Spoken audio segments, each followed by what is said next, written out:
This is the resting voltage of the power jack inverter with nothing plugged into it, except for an automatic transfer switch consuming approximately 60 watts. As you can see, the voltage is relatively stable.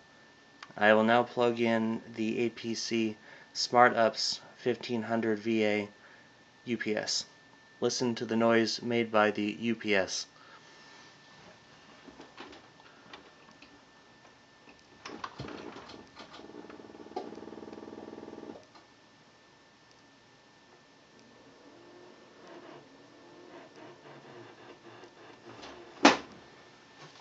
I have now unplugged the UPS because the voltage dropped below 25 volts approximately, and it browned out.